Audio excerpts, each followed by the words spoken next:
Hello student, begin classes exam में आप लोगों का स्वागत है। आज मैं आप लोगों को कक्षा 10 की पहला जो चैप्टर है वास्तविक संख्या, बहुत इंपॉर्टेंट चैप्टर है।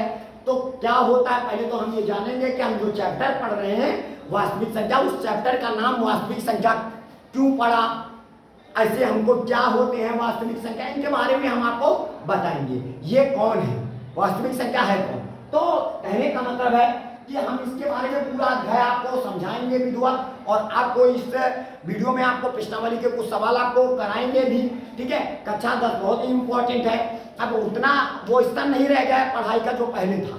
ठीक है, अब पढ़ाई का स्तर जैसे कि तैसा गिरता चला जा रहा है, क्योंकि अब बच्चों का पढ़ाई का मन तो लग नहीं रहा है, तो इस वजह से पढ़ाई का स्तर भी क्या हो रहा है, गिरता चला जा रहा है। और हम लोग एक मान लीजिएगा एक असभ्यता की ओर बढ़ते चले जा रहे हैं, क्योंकि जहाँ पर शिक्षा नहीं वहाँ पर जब समाज अशिक्षित माना जाता है, और जहाँ पर अशिक्षित माना जाता है वहाँ पे सभ्यता नाम का कोई वर्ड नहीं होता है। तो यहाँ वहाँ पे हम क्या करते हैं, असभ्य हो जाते हैं। तो आपको आज बताएंगे।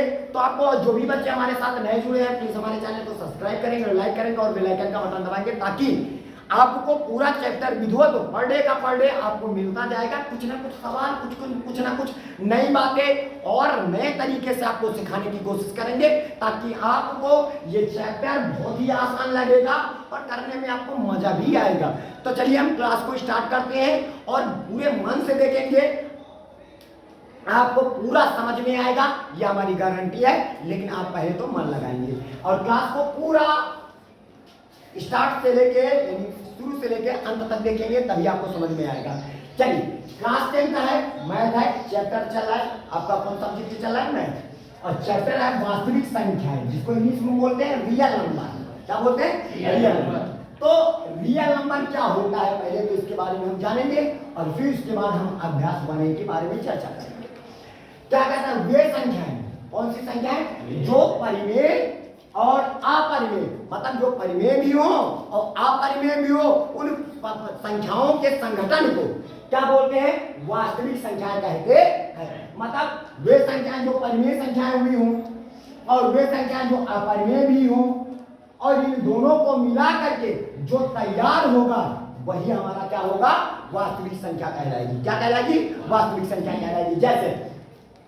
जैसे 3 एक परिमेय संख्या है कि नहीं है, क्योंकि इसके नीचे क्या माना जाता है, एक, मतलब जितनी भी प्राकृतिक संख्याएं हैं, प्राकृतिक संख्याएं क्या होती हैं, जो 1 से प्रारंभ होती हैं, 1 2 3 4 5 6 7 8 9 10 11 एंड सो ऑन, ये सभी की सभी क्या कहलाती है, प्राकृतिक संख्याएं होती हैं। और सभी की सभी प्राकृतिक संख्याएं, सभी की सभी प्राकृतिक संख्याएं क्या कहलाती है, परिमेय संख्याएं कहलाती।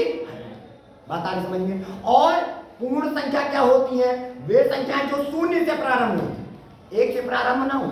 अगर 1 से प्रारंभ होकर के अनंत तक जाती हैं, कहां से, 1 से, 1 2 3 4 5 है ना, 6 7 एंड सो ऑन, तो इन संख्याओं को क्या बोला जाता है, प्राकृतिक संख्या बोलते हैं। क्या बोलते हैं, प्राकृतिक संख्या बोलते हैं। ठीक है, और जो 0 से प्रारंभ हो, ये क्या है, ये कौन सी संख्या है, ये प्राकृतिक संख्या है। क्या है, प्राकृतिक संख्या। और ये जो आप अब बता रहे हैं, ये कौन सी संख्या है बाबू, ये पूर्ण संख्या है। कौन सी संख्या है, तो पूर्ण संख्या की खासियत क्या होती है, पूर्ण संख्या की खासियत होती है ये 0 से प्रारंभ होता है।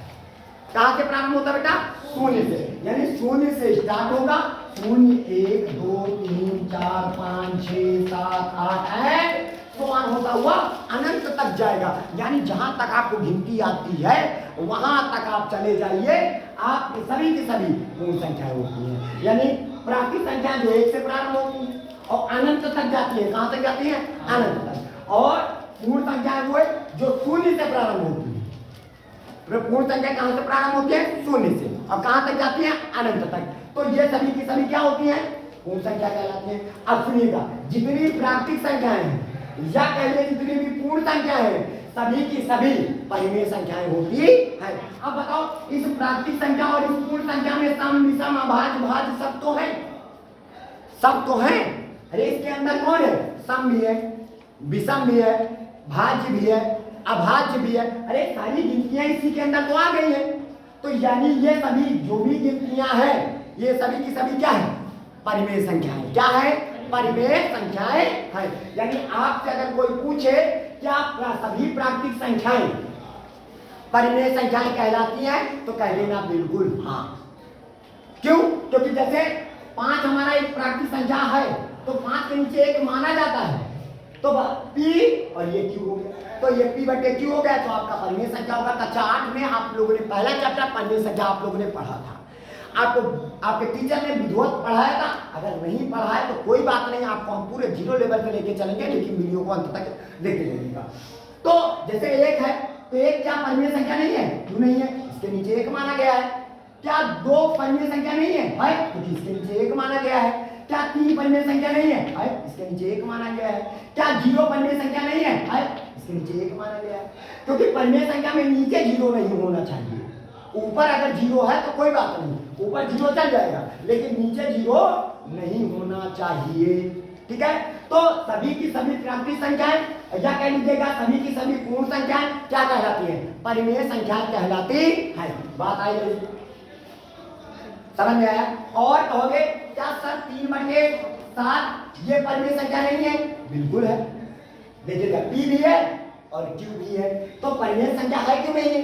क्या लेकिन 3/7 प्राकृतिक संख्या है? नहीं, 3/7 प्राकृतिक संख्या तो है नहीं।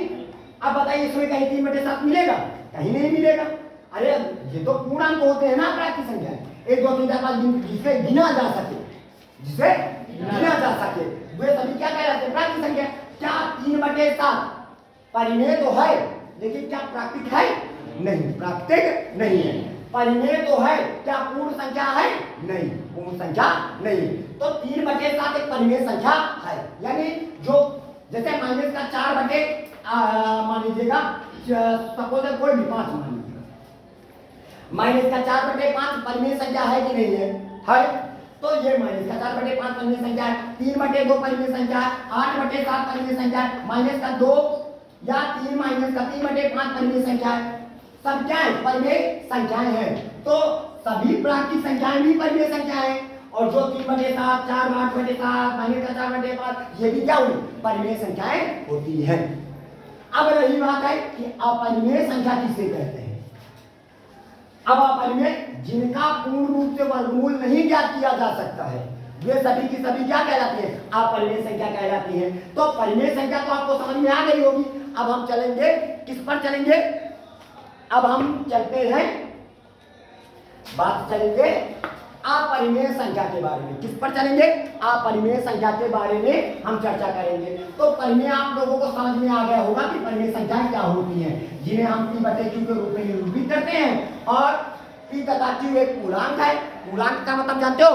P तथा Q का मान प्लस माइनस का 1, प्लस माइनस का 2, प्लस माइनस का 3, प्लस माइनस का 4, प्लस माइनस का 5, प्लस माइनस का 6, ये सभी क्या है? पूर्णांक है। पूर्णांक मतलब समझो, P तथा Q का मान, Q का मान एक क्या है? पूर्णांक है। एक क्या है? पूर्णांक। अब पूर्णांक का मतलब समझते हो क्या होता है? पूर्णांक का मतलब होता है कि P और Q का मान प्लस माइनस का 1 भी हो सकता है, प्लस माइनस का 2 भी हो सकता है, प्लस माइनस का 3 भी हो सकता है, प्लस माइनस का 4 भी हो सकता है, एंड सो ऑन, कुछ भी हो सकता है। जैसे मैंने कहने का मतलब तात्पर्य है, जैसे माइनस का 3 है कि नहीं? P का मान माइनस का 3 हो गया और Q का मान माइनस का 7 ले लिया। ले सकते हैं कि नहीं है? P/Q, P/Q क्या परिमेय संख्या नहीं है? बिल्कुल है। क्या माइनस का 8/5 परिमेय संख्या नहीं है? देखो माइनस का 8 पूर्णांक है कि नहीं है? और कैसा पूर्णांक है? ऋण पूर्णांक। 5 हमारा पूर्णांक है कि नहीं है? है। कैसा पूर्णांक है? धन पूर्णांक। अब इन दोनों का कॉम्बिनेशन जो बनके तैयार मिला है माइनस का 8/5, ये क्या है? परिमेय संख्या है। क्या है? एक परिमेय संख्या। अब रही बात है अपरिमेय संख्या के बारे में बात करते हैं। तो अपरिमेय संख्या कहते हैं जैसे 1 है, 1 का वर्गमूल आप ज्ञात कर सकते हो। 1 का वर्गमूल कितना होता है? 1 होता है। चलिए इसके बाद हम कहें कि 2 का वर्गमूल आप बता सकते हो? नहीं बता सकते। तो 2 ये एक परिमेय संख्या हुई, ये क्या हुई? और इसका वर्गमूल हम ज्ञात नहीं कर सकते, तो ये क्या हो जाएगी? एक अपरिमेय संख्या हो जाएगी। क्या है? जैसे √3 इसका वर्गमूल ज्ञात बता नहीं सकते हो, तो ये क्या है? एक अपरिमेय संख्या है। क्या है? अपरिमेय संख्या है। और जैसे √4 का मान कितना होता है? 2, अरे 4 का वर्गमूल कितना होता है? 4 का वर्गमूल 2 होता है। तो 2 एक परिमेय संख्या, क्या परिमेय? एक परिमेय संख्या, क्योंकि 2 के नीचे एक माना जा सकता है। तो पी भी आ गया, क्यू भी आ गया, मतलब जिनको वर्गमूल से ज्ञात नहीं निकाला जा सकता है वे सभी क्या है? अब जैसे यहाँ पे √5 परिमेय क्या परिमेय? तो अपरिमेय संख्या है, क्योंकि इनका वर्गमूल ज्ञात नहीं कर सकते। √4 परिमेय क्या परिमेय? अपरिमेय है, ठीक है। √7 परिमेय क्या परिमेय? अपरिमेय है। √8 परिमेय क्या परिमेय? परिमेय। परिमेय क्या परिमेय? अपरिमेय ना। आप इसको 8 को 4 गुणे 2 कर सकते हो कि नहीं? 4 का वर्गमूल 2 निकला है और यहाँ पे क्या बच गया? √2 तो बच जाएगा ना। तो बताओ, एक परिमेय संख्या तथा एक अपरिमेय संख्या का गुणनफल, एक परिमेय संख्या तथा एक अपरिमेय संख्या का गुणनफल सदैव एक का होती है, अपरिमेय संख्या होती है। मतलब समझ रहे हो ना कि एक अगर तुम्हारे पास परिमेय संख्या है और एक अपरिमेय संख्या है, दोनों आपस में मल्टीप्लाई है, तो ये जो 3√2 है ये क्या है? अपरिमेय संख्या। क्या है? मतलब एक परिमेय संख्या और एक अपरिमेय संख्या का गुणनफल क्या होता है? एक अपरिमेय संख्या होती है। लेकिन कभी ये मत करना कि भैया √2 गुणे √2, तो ये बताओ क्या है? परिमेय है ना, क्योंकि √2 गुणे √2 बराबर कितना होता है? √4 होता है। और 4 का वर्गमूल कितना होता है? 4 का वर्गमूल 2। ये परिमेय है। मतलब अगर भिन्न भिन्न, क्या बोलते हैं, अगर ये बात को हम थोड़ा सा और निचोड़े, क्या करें इसको और निचोड़ के देखते हैं, तो एक चीज और पाते हैं कि यदि भिन्न भिन्न संख्याएं, भिन्न भिन्न अपरिमेय संख्याएं, भिन्न भिन्न अपरिमेय संख्या, देखा ये दूसरी अपरिमेय संख्या और ये दूसरी अपरिमेय संख्या, इन दोनों संख्याओं का जो भिन्न भिन्न अपरिमेय संख्याओं का गुणनफल एक अपरिमेय संख्या ही होती है। जैसे √2 गुणे √5, ये दूसरा अपरिमेय है, ये दूसरा अपरिमेय है। इन दोनों का जो गुणनफल आएगा तो √10 आएगा, तो ये क्या हुआ? एक अपरिमेय ही संख्या होगी। लेकिन अगर वही अपरिमेय संख्या का दूसरे उसी अपरिमेय संख्या से गुणा करें, तो जो भी प्राप्त होगा √9 का वर्गमूल क्या होता है? तो वो प्राप्त हो जाएगा क्या? एक परिमेय संख्या प्राप्त होती है। बताइए समझ में? तो कहने का मतलब जैसे तुमसे कह दिया जाए कि एक अपरिमेय संख्या और एक दूसरी अपरिमेय संख्या, इन दोनों का योग जो प्राप्त होगा वो क्या प्राप्त होगा? परिमेय होगा क्या अपरिमेय? अपरिमेय होगा। याद रखना, एक अपरिमेय संख्या और तथा दूसरी अपरिमेय संख्या का योग सदैव अपरिमेय संख्या ही प्राप्त होती है। चाहे योग कह लो बेटा और चाहे अंतर भी क्या हो गया? अपरिमेय संख्या कहलाएगी। नहीं समझ में आया? या कह लीजिएगा कि एक अपरिमेय संख्या को किसी दूसरी अपरिमेय संख्या से भाग दे तो क्या प्राप्त होगा? एक अपरिमेय संख्या ही प्राप्त होगी। नहीं समझ में आया? और या कह लीजिएगा, क्या सर मैं इसको ऐसे कह सकता हूं कि क्या एक अपरिमेय संख्या में किसी अपरिमेय संख्या को जोड़े, जो प्राप्त होगा, जो योगफल प्राप्त होगा वो परिमेय होगा क्या अपरिमेय? अपरिमेय संख्या होगी। क्या होगी? अपरिमेय संख्या होगी। यानी एक परिमेय संख्या और तथा एक अपरिमेय संख्या का योग करें और या बेटा अंतर करें, तो जो प्राप्त होगा वो तुमको सदैव क्या होगा? एक अपरिमेय संख्या ही प्राप्त होगी। बात आ रही समझ में? सबको आ रही बात हमें समझ में? आप लोगों को समझ में दिमाग में चढ़ रही नहीं? तो क्या हुआ कि एक परिमेय, क्योंकि 2 एक क्या है? 2 एक परिमेय संख्या है कि नहीं है? 2 क्या है? परिमेय संख्या है। और √3 क्या है? एक अपरिमेय संख्या है। तो हमने क्या बताया? एक परिमेय संख्या तथा एक अपरिमेय संख्या का चाहे हम योग करें और चाहे हम अंतर करें, उन दोनों का जो प्राप्त होगा वो सदैव अपरिमेय संख्या ही प्राप्त होगी। क्या प्राप्त होगी? एक अपरिमेय संख्या ही प्राप्त होगी। इतनी बात है समझ में? अब जितने परिमेय और अपरिमेय दोनों रहे, यानी अभी तक हमने जितना आपको बताया है, जितना भी बताया है, वो चाहे परिमेय हो बाबूजी और चाहे वो अपरिमेय हो, कुछ भी जितना कुछ बता डाला है, चाहे परिमेय में बताया हो और चाहे अपरिमेय में बताया हो, इन सब का जो एक इकट्ठा करके तैयार करोगे, जो मटेरियल तैयार होगा वे सभी की सभी क्या कहलाएंगी? वास्तविक संख्या कहलाएगी। कुछ बात समझ में आई कि वास्तविक संख्या किसे कहते हैं? यानी संख्याओं का किसी भी प्रकार का निरूपण क्या कहलाता है? वास्तविक संख्या कहलाती है। चाहे संख्या सम हो, चाहे संख्या विषम हो, चाहे भाज्य हो, चाहे अभाज्य हो, चाहे परिमेय हो, चाहे अपरिमेय हो, वे सभी संख्याएं क्या कहलाती हैं? वास्तविक संख्या कहलाती है। बात आ रही समझ में?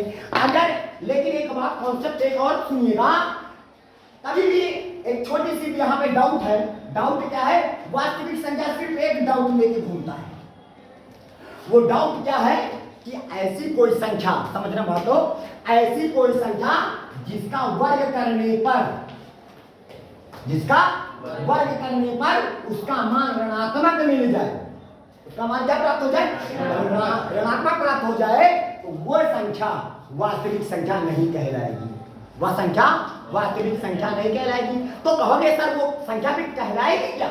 देखिए, जैसे आपके सामने हमें अंडर रूट लगाया, उसके अंदर क्या लिखा? -5। जब हमने इसका स्क्वायर किया तो स्क्वायर किया तो अंदर रूट लेके भाग गया, क्या बच गया? और हमने आपसे क्या बताया? कोई ऐसी संख्या लीजिए जिसका हम वर्ग करें, चाहे वो परिमेय हो चाहे वो अपरिमेय हो, आप उसका वर्ग करें और वर्ग करने पर यदि उसका मान ऋणात्मक मिल जाए, क्या मिल जाए? ऋणात्मक मिल जाए, तो वो संख्या वास्तविक संख्या नहीं होगी। सबसे क्रिटिकल बात यही है। सब लोग आपको बताएंगे संख्याओं का सभी प्रकार का निरूपण क्या कहलाता है? वास्तविक संख्या कहलाती है। लेकिन ये सरासर गलत है। ये ऐसा नहीं है। जैसे आपने मान लीजिएगा, क्या ये वास्तविक संख्या है? बताइए नहीं है। क्यों? क्योंकि आप इसका जब वर्ग करोगे तो वर्ग में इसका मान पाओगे -2 पाओगे। क्या पाओगे? -2 पाओगे। बात आई समझ में? या कह लीजिएगा कि जब आप इसका वर्ग करोगे तो इसका वर्ग करने पर -3 पाओगे, करोगे। या कह लीजिएगा कि जैसे -पाई लिखा है, क्या लिखा है? पाई, और जब इसका आप वर्ग करोगे तो आप -पाई पाओगे। तो क्या आप बता सकते हो ये संख्या वास्तविक संख्याएं होंगी? बिल्कुल नहीं होंगी। अब जैसे कहोगे, जैसे -3/7 है, आप इसका जब वर्ग करोगे तो आपने क्या पाया? माइनस का वर्ग का हो जाएगा प्लस, माइनस का वर्ग हो जाएगा प्लस, और 3 का स्क्वायर हो जाएगा 9, और 7 का वर्ग हो जाएगा 49। तो क्या आपने माइनस में पाया आंसर? नहीं पाया। तो 9/49 परिमेय संख्या नहीं है? है। 9/49 परिमेय संख्या है। क्या इसका मान ऋणात्मक मिला? नहीं मिला ना। तो जैसे मान लीजिएगा 5 का वर्ग किया, कितना आया? इस पर हटा 9 लेके बाद क्या ऋणात्मक मान मिला? क्या नहीं मिला। तो ये क्या, ये वास्तविक संख्या नहीं है? क्या है ना, जो वास्तविक संख्या है। और क्या ये वास्तविक संख्या नहीं है? क्या -3/7 वास्तविक नहीं है? है। और ये भी वास्तविक है, परिमेय भी है, और जो परिमेय होता है वो वास्तविक भी होता है। बात आ रही समझ में? जो परिमेय होता है वो वास्तविक होता है, जो अपरिमेय होता है वो भी वास्तविक होता है। लेकिन कोई ऐसी संख्या पकड़ो जिसका वर्ग करें हम, समझ रहे हो, जिसका वर्ग करने पर उसका मान आपको क्या प्राप्त हो जाए? ऋणात्मक, तो वो वास्तविक संख्या नहीं होती है। जैसे मैंने आपसे कह दिया कि बाबूजी -3/5, क्या ये अंडर-रूट -3/5 वास्तविक संख्या है? चेक करने के लिए आप क्या करिएगा? इसका वर्ग करिए। जब आप वर्ग करेंगे अंडर-रूट लेके भाग जाएगा, तो आपका मान क्या प्राप्त होगा? -3/5। तो देखो माइनस में आ गया ना, वर्ग करने पर आंसर कहाँ में आया? माइनस में। तो क्या ये वाली संख्या, ये जो संख्या है, ये जो जिसका आपने वर्ग किया, क्या ये वास्तविक है? नहीं, ये वास्तविक नहीं। लेकिन ये वास्तविक है, ये वास्तविक है। जिसका हमने वर्ग किया वो वास्तविक नहीं, वो वास्तविक नहीं है। तो कहोगे सर तो वास्तविक नहीं है, तो ये है कौन? सबसे बड़ी बात समस्या है, तो ये है कौन? तो ये बेटा और कोई नहीं है, ये काल्पनिक नंबर है। कौन सा है? काल्पनिक संख्या है। कौन सी संख्या है? ऐसी संख्याओं को बोला जाता है काल्पनिक संख्या। क्या बोला जाता है? काल्पनिक संख्या। यानी काल्पनिक संख्या है, मतलब ऐसी संख्या जिसका वर्ग करने पर उसका मान यदि ऋणात्मक प्राप्त होता है, तो वे संख्याओं को छोड़ करके बाकी से सभी संख्या क्या कहलाती हैं? वास्तविक संख्याएं कहलाती हैं। बात आ रही समझ में? सबको समझ में आया? तो ये आपको समझ में विधिवत आ गया होगा कि वास्तविक संख्याएं किसे कहते हैं। ये रही हमारी बात किसकी? वास्तविक संख्या के बारे में। अब हम चलते हैं चैप्टर के बारे में, चलते हैं कि चैप्टर में हमसे क्या कराने के लिए कह रहा है। चलिए चैप्टर के बारे में चलते हैं। चलो अब हम आते हैं सवाल, है ना? कुछ सवाल, मजेदार सवाल पर चलते हैं, लेकिन सवाल पढ़ने लगाने से पहले सवाल को थोड़ा सा ऐंठा भरा रह जाए, तभी तो मजा आएगा, और इससे तो मजा आएगा नहीं, है ना? तुम स्वागत हो, चल शुरू कर। वो साला शुरू नहीं करेंगे, ऐसे तो नहीं शुरू करेंगे। जब तक आपको हर एक बात का अर्थ नहीं बता देंगे, ऐसे तो हम शुरू करने वाले नहीं। अब क्या सोचते होगे, अब क्या बताओगे? सवाल से ज्यादा आप क्या बताइए? अरे हम बताएंगे, परेशान काहे हो? अब जब तुम हमारे साथ जुड़े हो तो बताएंगे ना, कहीं नहीं बताएंगे? हाँ बताएंगे। क्या है सुनिए, ये कहता है निम्नलिखित संख्याओं, ये जितनी भी संख्याएं हैं ये सब निम्नलिखित हैं, मतलब बहुत अलग अलग है, भिन्न भिन्न है। निम्नलिखित का मतलब समझे? ये सारा जितनी भी संख्याएं हैं निम्नलिखित संख्याओं, है ना? संख्या लिखा होता तो एक संख्या की बात करता है, और संख्याओं बोला है तो बहुत सारी संख्या के बारे में भिन्न भिन्न सवाल है। ध्यान दो इधर। अब कहता है को, किसको? संख्याओं को अभाज्य, इस तरह कौन चिड़िया है? अभाज्य गुणनखंडों के गुणनफल के रूप में व्यक्त करो। अभाज्य गुणनखंड। अब पहले तो ये जानो कि अभाज्य गुणनखंड क्या होता है ना? अभाज्य क्या होता है? अरे वे संख्याएं जो अपने से कट जाएं और एक से कट जाएं और कोई अवकात ना हुए उनका काटे खातिर, तो वे सभी संख्याएं क्या कहलाती हैं?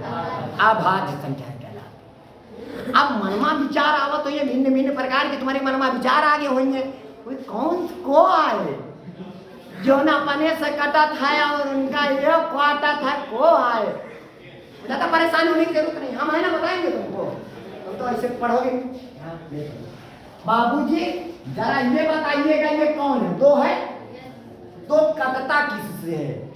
इनको कौन काटेगा? इनको या तो दो काटेगा, या तो स्वयं अपने को काटेगा, या तो एक काटेगा, और किसी की मजाल है भला इसको छेड़ दे, अरे मार डालेगा ये, और किसी की मजाल नहीं है। तो ये संख्या क्या हुई? हमारी अभाज्य संख्या। क्या हुई? अब बाबूजी लपक के 3 चले आए थे, मैं कौन? हाँ भला बताओ, ये भी आ गए कि मैं कौन हूँ? तो रुक जाओ, सबर करो, तुम्हारे बारे में नहीं बताएंगे, तुम हो कौन?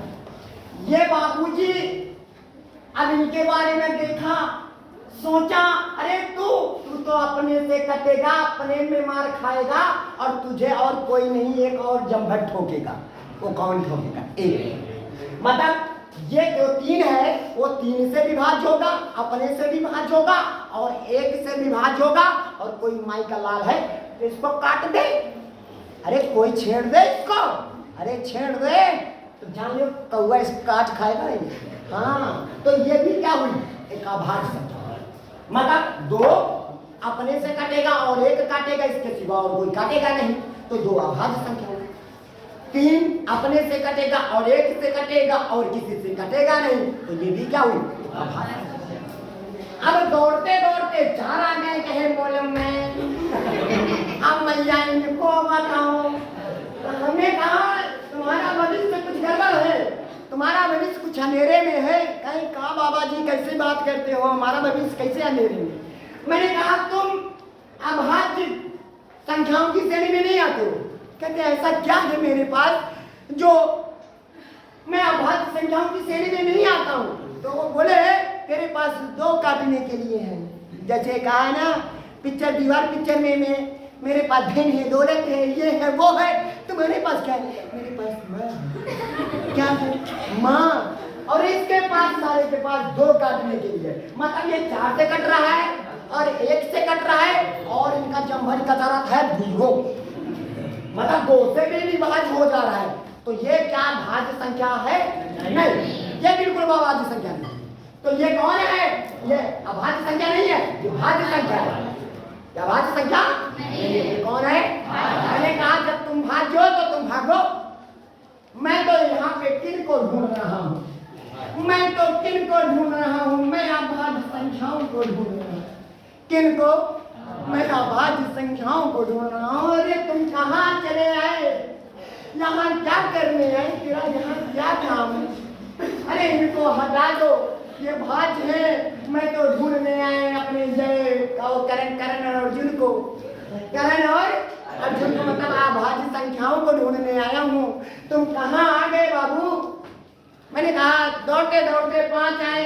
उन्होंने कहा भाई मेरे बारे में क्या ख्याल है? मैंने कहा तुम्हारे तो लक्षण बहुत अच्छे हैं, बहुत सुंदर विचार है तुम्हारे। बोले कैसे विचार? मैंने कहा तू अपने से कटेगा और एक काटेगा, और तुमको काटने वाला न मारने वाला कोई जन्मा नहीं है, कोई नहीं जन्मा है इस पृथ्वी पर। तो कहे तो इसका मतलब मैं अभाज्य संख्या हूँ। हाँ तू अभाज्य संख्या है। नहीं आई बात समझ में आई? तो कहने का मतलब इनको मारने वाला ये तो स्वयं अपने आप आत्महत्या करेगा, एक तो सबको काटेगा, एक के पास ब्रह्मास्त्र है वो सबको काटेगा, है ना? तो मतलब 2 अपने को काटेगा और कोई काट नहीं पाएगा एक के सिवा। 3 अपने से विभाज्य होगा और कोई भाज्य काट नहीं सकता है एक के सिवा। 5 अपने से विभाज्य होगा और कोई संख्या काट नहीं पाएगी। बात आ रही समझ में? ठीक है। और फिर दौड़ते दौड़ते बाबूजी 6 आ गए। ये भी अपने बारे में बहुत सारे सवाल लेके आए। मैंने कहा क्या है? बोले मेरे बारे में क्या, आपका क्या राय है महाराज? मेरा भी भविष्य बताइए। मैंने कहा आपका भविष्य तो पूरा अंधेरे में है। हाँ कहाँ है अंधेरे में? ये कहता है कि भैया तुम अपने से कटेगा। कहीं वो तो मैं जानता हूँ, मैं अपने से विभाज्य हो जाऊंगा और एक भी काटेगा, कहीं वो भी मैं जानता हूँ। और महाराज कोई बताओ तो कहीं तुझे मारने वाला एक जय करण और अर्जुन आएंगे, कहीं करण अर्जुन ये कौन? कहीं सुनो 2 और 3 आएंगे, तुमको 2 भी काटेगा, 6 और 3 भी काटेगा, तो 3 दूनी 6। तो ये क्या अभाज्य है? ये अभाज्य बिल्कुल भी नहीं है। तो तू यहाँ क्या करने आया बेटा? यहाँ से जा जा जा जा। आई बात समझ में?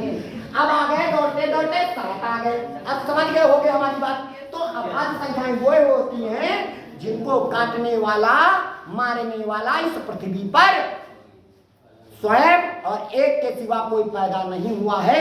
वे संख्याएं क्या हुई? हमारी अभाज्य संख्याएं हुई। क्या हुई? अभाज्य। अच्छा चलिए इसके बाद आता है 7 के बाद कौन है? 8 है। 8 को काटने वाला 2 4 है। 9 को काटने वाला 9 से 1 से और 3 से काटे जाएगा। ठीक है। तो इसका मतलब हम सारी अभाज्य संख्याओं को लिख देते हैं। 11 हमारा क्या है? एक अभाज्य संख्या। 13 अभाज्य संख्या। 17 अभाज्य संख्या। ठीक है। 19 अभाज्य संख्या। 23 अभाज्य संख्या। 29 अभाज्य संख्या। 31 अभाज्य संख्या। बात सबको समझ में आ रही है? हाँ ये सभी क्या है? अभाज्य संख्या। और कौन है अगर देखा जाए तो आगे देखते हैं 37 भी अभाज्य संख्या है कि नहीं? 41 भी अभाज्य संख्या। 43 भी अभाज्य संख्या। 47 भी अभाज्य संख्या, है ना? और बहुत सारे संख्या। अभाज्य संख्या कितनी होती है बाबू? ए बाबू कितनी होती है? अनंत होती है। कितने आदमी थे रे? 3 आदमी नहीं, 2 आदमी नहीं, अनंत आदमी थे रे। कितने? अनंत। यानी अभाज्य संख्या कितनी होती है? अनंत होती है। सबको समझ में आया? कहने का मतलब है कि अभाज्य संख्याओं के बारे में पता चल गया। चलो अब इनको अभाज्य गुणनखंड के रूप में लिखना है। मतलब आपको इन्हीं संख्याओं के गुणनखंड के रूप में लिखना है। एक बात आप नोटिस किया कभी? आपके टीचर ने जरूर बताया होगा, अगर नहीं बताया होगा तो हमारी बात सुनिए। वो बात क्या है? जब भी आप लासा निकालते थे, जैसे हम 140 का लासा निकालने जा रहे हैं, क्या निकालने जा रहे हैं? लासा। तो लासा निकालते समय हम पहले किससे काटते थे? 2 से काटते थे। फिर किससे काटते थे? 3 से काटते थे। फिर किससे काटते थे? किससे? 5 से काटते थे। कभी तुमने 4 से काटा है? नहीं काटा है। सब आप पढ़ के आए हो। क्यों नहीं काटा? क्योंकि वो अभाज्य संख्या नहीं है। वो क्या? अभाज्य संख्या नहीं है। क्योंकि लासा निकालते समय हमने सदैव किससे काटा है? अभाज्य संख्या। किससे काटा है? अभाज्य संख्याओं से। जैसे इसका हम लासा निकालने चाहिए तो पहले 2 से काटेंगे और जब तक काटेंगे तब तक ये पूरी तरह से घुटने न टेक दे अपने। घुटने मतलब समझते हो? जब तक इनको 2 काटता जाएगा ये ससुरा तब तक काटता जाएगा, काटता जाएगा। काटो, दांते से नहीं काटना। हाँ, न कुल्हड़ी से काटेगा, 2 से काटना है पहले। अभाज्य संख्या सबसे छोटी अभाज्य संख्या 2 और सबसे छोटी समअभाज्य संख्या भी 2 के अलावा कोई समअभाज्य संख्या नहीं है। सबसे छोटी सम अभाज्य संख्या क्या है? 2, क्योंकि ये सम भी है और अभाज्य भी है। बात समझ में आ रही है? चलिए 2 से काटते हैं। दूसरा 0 लगा, कट गए क्या? अब भी 2 से कटेगा तो 2 से फिर काटेंगे बाबूजी। तो 2 ताही 6 बचा कितना? 1, 2 पंचे। फिर किससे काटेंगे? 5 से। भैया 3 से मजाक नहीं है, 3 का छेद दी। 3 अभाज्य संख्या तो है लेकिन 3 के पहाड़े में 35 नहीं आता, मतलब 3 इसको विभाज्य नहीं कर पाएगा। तो कहा ठीक है मैं नहीं कर पाऊंगा, मेरा बड़ा भाई आ रहा है बड़ा भाई आएगा और तुमको काटेगा। जैसे हम लोग कहीं लड़ाई करने जाते हैं, भैया का बुलाया नहीं तो बुला लाया 3 भैया को, आ गए 5। अब 5 से काटेगा, 5 सते 7 बार। अब क्या ये 5 से फिर कटेगा? नहीं। 5 कहता हम अपने बड़े भैया को बुला लाएंगे। वो ससुरा अपने बड़े भैया को बुला लाए, 7 को बुला लाए। क्या 7 से नहीं कटेगा ये? कट गया। अब बताओ 140 के अभाज्य बाबू गुणनखंड। अभाज्य गुणनखंड, क्या ये सभी संख्याएं अभाज्य नहीं है? क्या है कि नहीं? 2 अभाज्य है कि नहीं है? तो कितनी बार है? 2 बार। 2 की घात 2 चढ़ा देंगे, गुणन नहीं आया। 3 के 5 कितनी बार आया? 1 बार। 5 लगा दो बाबू, आया। 7 कितनी बार? 1 बार। तो 7 लिख दीजिएगा बस। प्यारे बेटा ये मेरा आंसर है। नहीं आया? कुछ हल्का फुल्का समझ में आया? आया कि नहीं? चलिए, अगर नहीं आया है कोई बड़ी बात नहीं है। अभी आप बच्चे हो, मन के बहुत कच्चे हो लेकिन बहुत सच्चे हो। चलते हैं। और अगर इसको नोट कर सकते हो, इसका स्क्रीनशॉट ले लेना बाबू। चक्कर मक्कर नहीं। हाँ, इसका स्क्रीनशॉट जरूर लीजिएगा। 140 के अभाज्य गुणनखंड 2 की पावर 2 गुणे 5 गुणे 7। चलिए, अब पहला तो हो गया। अब किसकी बारी? दूसरी। निम्नलिखित संख्याओं, सभी संख्याओं को अभाज्य गुणनखंड के रूप में व्यक्त करना है। चलिए दूसरे पर। अब हम दूसरे पर चलेंगे। किस पर बाबूजी? कुछ दिमाग मत चढ़ रहा है? कुछ रेंगा? हाँ रेंगना चाहिए। अब आ गया 156। आगे 156, ये भी तो एक संख्या है। एक बार हमने क्या किया, एक बार हम भर्ती देखने गए थे, हमको मेडिकल से अनफिट कर दिया गया। क्या हुआ? मेडिकल से अनफिट। एक्चुअली में हमारे है कलर ब्लाइंडनेस। तो हम जब गए तो मेडिकल में, तो हमने मेडिकल में हमसे पूछा गया, कलर ब्लाइंडनेस आप लोग जानते हो कि ये जन्मजात होता है। ये वर्णता जिसको पढ़े होगे फिजिक्स में, ठीक है? तो ये माता पिता के क्या होते हैं? गुणसूत्र, यानी उनके अंदर के जो जेनेटिक होती है वो हमारे अंदर प्रवेश कर जाते हैं, ठीक है? तो हम गए तो हमारी आंखों में जो कलर ब्लाइंडनेस है, कलर को ना पहचानना, ये हमारी आंखों में एक दोष है। तो इसकी वजह से हम आर्मी के मेडिकल से अनफिट हो जाते थे। हम 1 बार नहीं, 2 बार नहीं, 3 बार नहीं, 4 बार नहीं, कम से कम 8 बार 9 बार हमें मेडिकल से अनफिट हुए। जब हम एक बार मेडिकल में गए, अभी मेडिकल के लिए मैं इलाहाबाद गया। कहाँ गया? इलाहाबाद। जब इलाहाबाद गया तो हमारा नंबर आया, तो वहां पे एक मैडम थी, केरल की मैडम थी। उन्होंने हमसे पूछा कि ये कौन सा अंक लिखा है? क्या पूछा? कि ये बेटा कौन सा अंक लिखा है? तो हमने जल्दबाजी में बढ़िया टेटा उठा के 7 बज के ऐसे खड़े हुए, क्या ये बोले 58 है? मैडम ने जैसे हमने 58 बताया, सलाम से 4 डालता रसीदे मुंह ये वाले में मारा, फूल गया ये मुंह। हाँ, क्योंकि हमने उन्होंने पूछा कौन सा अंक लिखा है, अंक का मतलब डिजिट, कौन सी डिजिट लिखी है, और हमने बताया 58। तो उन्होंने जोर से मारा तो लगा कि उन्होंने कुछ बुद्धि चढ़ा, हमको लगता हमने कुछ गलत बताया। तो मैडम ने कहा कि क्या बताया, मैंने कहा 58 बताया। तो बोले कि दू तमाचा उड़ लगाए, बोले 58 मैंने कहा। तो मैडम कहा है, कहता देख ठीक से देख, मैंने पूछा क्या तुमसे। उन्होंने कहा क्या पूछा, हमने कहा क्या पूछा मैडम, अंकी को पूछा तो अंक 58 है। फिर एक डंडा उठाई, 4 डंडा पिछवाड़े में मारा, फिर दिमाग का ज्ञान चच घुला थोड़ा। हमने कहा नहीं मैडम सॉरी। कहा क्या सॉरी, बोल कौन सा अंक, तेरे जैसे सॉरी को मैं बहुत सारे जेब में रख के घूमती हूँ, तू अंक बता, तेरे सॉरी मुझे नहीं चाहिए। मैंने कहा अच्छा। तो बोले कि भैया ये 5 और 8 लिखा है ना। तो फिर उन्होंने अंक पूछा, तो अंक लिखा 5 और 8 लिखा है। और अगर उन्होंने संख्याएं पूछ दी तो अंक मिल करके संख्या का निर्धारण करता है। जिस प्रकार 5 और 8 मिल करके कौन सी संख्या बनाई है, 58। तो 5 एक अंक है, 8 दूसरा अंक है।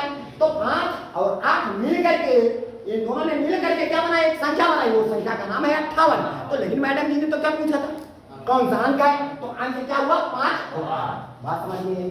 तो अगर आपसे कोई पूछे कि कौन सा अंक है तो 58 मत बताना, क्योंकि भूखे का दर्द भूखा ही समझता है। जिस प्रकार हम ठोके गए कहीं तुम न ठोके जाना, है ना।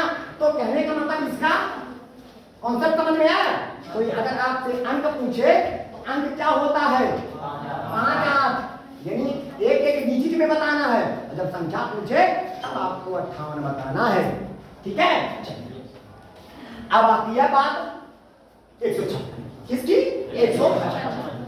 अब इसको हम काटेंगे 2, क्योंकि 2 एक अभाज्य संख्या है ना, क्योंकि अभाज्य गुणनखंडों द्वारा कहीं तो 2 से काटेंगे, 2 7 14, बचा कितना 1 2 8 हो गया। फिर 2 से काटेंगे, 2 भी काट दे, जिनके इकाई के स्थान पर 0 2 4 6 8 होता है, वे संख्याएं 2 से विभाज्य हो जाती हैं। कितने से 2 से विभाज्य हो जाती हैं। तो दुताहीन 6 बचा 1 दुनी 18। अब तो 2 काट नहीं पाएगा, क्योंकि इसके इकाई के स्थान पर कहीं 0 है, 2 है, 4 है, 6 है, 8 है। तो इसका मतलब ये 2 से विभाज्य नहीं होगा। अब ये तो बहुत चतियागा, इस साल हमसे नहीं कटेगा। ये कहता बड़े भैया का बुला ला, 3 आ गए। तो 3 ने देखा तुम तो हमसे विभाज्य हो जाओगे, काटे जाओगे। कहने चक्कर जाएंगे कि जरा काट के दिखाइए, कहीं आ देखो ना 3 का नाम और 3 का पहला पढ़िए 9 से आगे 3 का 9। तो आया हमारे पास 13। और फिर 13 आ गया। अब 13 किसी और से विभाज्य नहीं होगा क्या, 13 एक अभाज्य संख्या नहीं है क्या। और अभाज्य संख्या जब 13 आया तो 13 को देखा उसके तू तो अभाज्य है, तू तो अपने सिवा किसी और से कटेगा नहीं। तो इसको हमने 13 को बुला लाया, सीधा डायरेक्टली किसको 13 को बुला लाया। आओ, अरे तू तो अभाज्य है और तुझको और कौन काटेगा, तू तो अपने से ही कटेगा रे, अपने से। तो 13 करिए, खत्म, समझ में आया। इसके बाद हम आते हैं बाबूजी, हे बाबू 2 कितनी बार है, 2 बार। तो 2 की घात कितनी लगा, 3 कितनी बार है, 1 बार लिख दो। अब 13 कितनी बार है, 1 बार लिख दिया। बाबूजी आपका आंसर सही है। समझ में आया, थोड़ा बहुत समझ में आया, समझ में जरूर आया होगा। अगर आप मन लगाए होंगे तो बिल्कुल समझ में आया होगा। नहीं तो जैसे कथा जब सुने, मेहरारू कथा सुनने जाती है ना बहू, आजकल के भगवान के प्रति आस्था इतनी है, अगर कहीं मेहरारू कथा पता पा जाए कि वहां भागवत चल रहा है, सुनने जरूर जाएंगे, लेकिन बाबू सुनेंगी नहीं। कथा सुनने के लिए घर से तो निकल जाएंगी और कथा मंच में बैठ भी जाएंगे, प्रांगण में बैठ भी जाएंगे, लेकिन कथा सुनेंगी नहीं। काहेगी पड़ोसी से बतियाया करेंगी, का वो दीदी कलवारी प्रतिज्ञा वाली नाटक देखे रही हो, हाँ देखे रहे। अरे दीदी तुम्हारे हमारी जो बगल में जो पड़ोसी रहती हैं वो बहुत हरामखोर है। मतलब अजीबो गरीब बातें किया करेंगी और भागवत को सुनेंगी नहीं, और जब घर आएंगी तो ऐसा दिखावा करेंगी कि जैसे लगा पूरी भागवत उनकी दिमाग में चढ़ी गई। अगर इनका बैठा दियो तो खुदे कहो एक 4-5 की भागवत की कहानी 2-3 दिन लगातार 5 ही डाले, ये कथा नहीं सुनती। और वहीं जौन तगड़ा दिमाग बताइए, हाय दीदी का बताई पता नहीं, बताएंगे अपनी सास की सेवा करो, ससुर का बहुत सेवा करो, खाना पीना टाइम से अपने पति का सेवा करो। लेकिन ऐसी बातें उनकी दिमाग में से घुसती हैं और दूसरी से निकल जाती हैं। अगर भागवत में यहाँ बता दिया जाए कि पड़ोसी को कैसे परेशान करा जाए, बड़े मन लगा के सुनती हैं, इतना मन लगा के सुनती हैं कि जैसे जाता ईमान परेशान शुरू कर देंगे, परेशान करा उनका। हाँ सुनो, अब आ जाओ किस पर, अब हम आते हैं बाबूजी इस पर 3825 पर आ जाते हैं। तो 3825 पर आ जाते हैं तो देखिएगा 3825 बाबूजी आगे। अब ससुराल देखिएगा क्या आता है, ना तो 0 है, ना तो 2 है, ना तो 4 है, ना तो 6 है, ना तो 8 है। इसका मतलब 2 से विभाज्य नहीं, तो 2 का तो काम खत्म, इनके बस से बाहर है। अब किसकी बारी? अब 3 काटेगा क्योंकि अभाज्य संख्याओं से ही काटना होता है। अच्छा अब 3 से कैसे काटेंगे? देखिएगा 5 और 2 कितना हुआ? 7। 7 को 8 में जोड़ेंगे तो 8 7 15, 15 3 कितना होगा? 18। अंकों का जब योग किया तो कितना है? 18। क्या 18 3 के पहाड़े में आता है? आता है। इसका मतलब ये 3825 पक्का है कि 3 से विभाज्य हो जाएगा। किससे? और विभाज्य किया जाए। देखिएगा 3 का नाम कुछ बहुत समझ में आ रहा है। अब 3 का नाम 3 3 दूनी 6, बचे के पास 2 बचे 22, 3 सते 21, बचा 1, 3 बचे 15। अब हाँ अब देखेंगे क्या ये संख्या जो मिली है वो 3 से विभाज्य है कि नहीं है। कहा वो बाबू तुम्हारा तेरवा कहा बाबू नहीं है ना। अब देखो 7 5 12, 7 5 12, 12 2 14 15 आता है। मतलब इसको 3 भी काम करना है। 3 4 12, बचा कितना? 3 दूनी 6, बचा 1, 3 बचे 15। अब फिर 3 से काटिएगा। 3 का नाम 3 बचा 1, 3 4 12, क्या काटी जाएगा 3 से? अरे 4 2 6, 6 5 11, तो फिर काहे शुरू कर दी ना मेरे यारा। अरे 3 से कहाँ कटेगा? तो अगला किसको बुला लाएगा? इसका मतलब जिनके इकाई के स्थान पर 0 या तो 5 होता है, वो संख्या 5 से विभाजित करेगा। अब 5 तो है ना, इसका मतलब 5 से कट जाएगा। 5 की 40, क्या बचे 2, 5 25, फिर 5 से काटिएगा। 5 का नाम बचे 3, 5 सते और तेरी दोई कौन है? 17। इनको अभाज्य है, तो दूसरा अपने से ही कटेगा। 17 अभाज्य है, तो अभाज्य संख्या किससे करता है? अपने कर गए।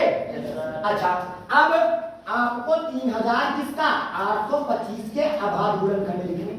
तो बताइएगा 3 कितनी बार आया है? तो 3 की घात 2 कर दीजिएगा। 5 कितनी बार आया है? 5 की घात 2 कर दीजिएगा। गुणे कितना? 17। कुछ समझ में आया? नहीं आया? सबको आया है? Very good. अब किसकी बारी? अब 5000 ना, तो चलिए 5005 की बारी हम करते हैं। ध्यान से देखते जाइएगा और नोट करते भी जाइएगा। वीडियो को स्टॉप करके नोट कर लेना, ये नहीं कि मिटा दिया परेशान खोपड़ी पीछो अरे दैया दैया चला गा करे ना बाबू। वीडियो को स्टॉप कर लेना, नोट कर लेना। हम कहीं और नहीं जाएंगे, हम उसी मोबाइल में रहेंगे। थोड़ा सा वीडियो को स्टॉप कर लो, नोट कर लो, आएगा समझ। तो ये हो गया। अब हमारी किसकी बारी? 3000 चलो 5000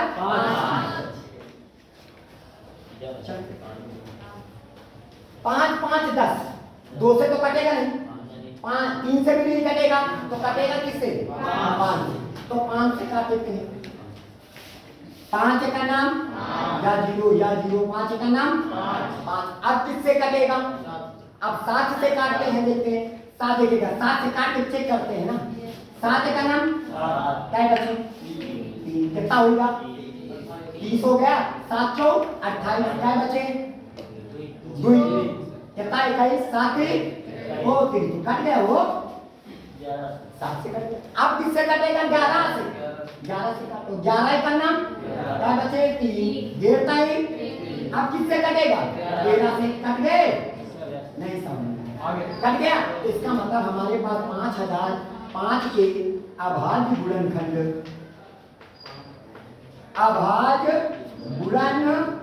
बाबूजी कितना आया? 5 गुणे 7 गुणे 11 गुणे 13। 5 गुणे 7 गुणे 11 गुणे 13। समझ में आ रहा है? सबको दिखाई पड़ रहा है कि नहीं दिखाई पड़ रहा है? ठीक है, सबको दिखाई पड़ रहा है। अब लास्ट सवाल आपके पास, ठीक है, लास्ट। चलिए इसको नोट करते हैं और लास्ट सवाल कर सकते हैं जो हमारा 7400 कितना है? 29। ठीक है, चलिए 7429। अब इसको काटते हैं, ये क्या भाज्य गुणनखंड लिखते हैं तो 2 से कटेगा नहीं। 9 2 11, 11 4 15 और 15 और 7 22। 3 के पढ़ने में 22 नहीं आता। 5 से नहीं, 3 से नहीं कटेगा। 5 से तो कटेगा ही नहीं क्योंकि इकाई के स्थान पर 5 है ही नहीं, तो 5 से कटना ही नहीं। तो अगला बारी किसकी? 7 से। और 7 से चेक करते हैं, 7 से कटेगा कि नहीं कटेगा। तो 7 का नाम 7, 0 लगा दे। 7 6 42 नहीं कटेगा। अब किससे काटेंगे? 11 से काटने की कोशिश करते हैं। तो 11 से देखते हैं, काट के देखते हैं। 11 छक्का 66 क्योंकि 1.5 7 77 ज्यादा हो जाएगा। 11 छक्का 66। क्या बचे इसके पास? 8। तो 82 हो जाएगा। कितना हो गया? अब 11 का पहाड़ा करो, 82 से आगे जाएगा। 1.5 सके 77 क्योंकि 11 के 88 ज्यादा हो जाएगा। 77 कितने बचे इसके पास? 5। अब क्या 59 हो गया? कहाँ कटेगा? 7 से नहीं कटेगा। तो अब 11 से नहीं कटेगा। आप किससे काटेंगे? बोलो। 13 से काटेंगे। तो देखते हैं 13 से कट जाएगा। देखिए 13 तो 52, 13 बचे 65। क्या बचे? 9। 9 बचे ना। अब 13 का पहाड़ा पढ़िए, कितने साल जा पाए? 9 बचे। 92 से आगे 91 1 बचा। 13 से भी नहीं कटेगा। अब किससे काटेंगे? 17 से। किससे काटेंगे? चलो 17 से काटेंगे। ठीक है, अब 17 का पहाड़ा पढ़िए, 74 से आगे मिलेगा। 17 17 17 34 17 51 17 चौको 68 17 चौको 68। लेकिन यहाँ लिखा 74 68 और 6 74। क्या बचे? 6 यहाँ कितना होगा? 62।